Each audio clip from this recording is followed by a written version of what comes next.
প্রকৃতিকে যারা ভালোবাসো তাদের জন্য এই ভিডিওটা অবশ্যই দেখা দরকার।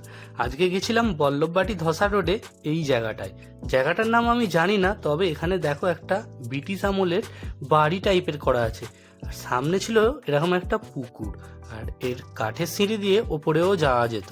সিঁড়িগুলো যেহেতু ভাঙা ছিল তাই আমি ওপরে যাইনি। আর এই পুকুরটা খুবই দেখতে সুন্দর লাগছিল, হয়তো এখানে স্নান করতেন তারপর ওখানে ড্রেস চেঞ্জ করতেন।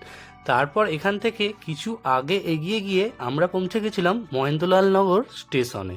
আর এই মহেন্দ্রলাল নগর স্টেশন দক্ষিণ পূর্ব লাইনের সাঁতরাগাছি আমতা শাখার রেলপথ। আর এটা হলো প্রতীক্ষালয়, যেটা দেখতে বেশ সুন্দর লাগছিল, আর এখানে পাখাও লাগানো ছিল। কিন্তু আজ ভিড় কম থাকায় স্টেশন চত্বর একদম ফাঁকা। তারপর স্টেশনের ওপরে উঠতে ট্রেন চলে এলো।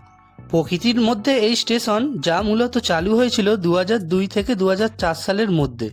নতুন ব্রডগেজ লাইন প্রকল্পের আওতায় এটাকে নির্মিত করে চালু করা হয়েছিল। যদিও 1897 সালে এই রুটে ন্যারোগেজ অর্থাৎ মার্টিন লাইট রেলওয়ে চালু ছিল। বর্তমানে স্টেশনটি পরিকাঠামোর কাজ চলছে, যেই স্টেশনটি ট্রেন এখন আমতা পর্যন্ত যায়। স্টেশনটি অনেক পুরানো হওয়ায় এখানকার শৌচালয় এবং কলগুলি অচল হয়ে পড়েছিল। তবুও নতুন দুটি কল লাগানো হয়েছিল, কিন্তু সেগুলোও অচল। আর এটা হলো স্টেশনের উপর থেকে ভিউটা, খুব সুন্দর লাগছিল। এই স্টেশন থেকে প্রতিদিন কয়েক হাজার লোক যাতায়াত করে কাজের উদ্যোগে, তাই এখানে ব্যবস্থা করা আছে বাইক ও সাইকেল জমা দেওয়ার জায়গা। তারপর আমরা স্টেশন থেকে ভাবলাম যে একটু কোহিনূর খেলার মাঠের দিক থেকে ঘুরে আসি।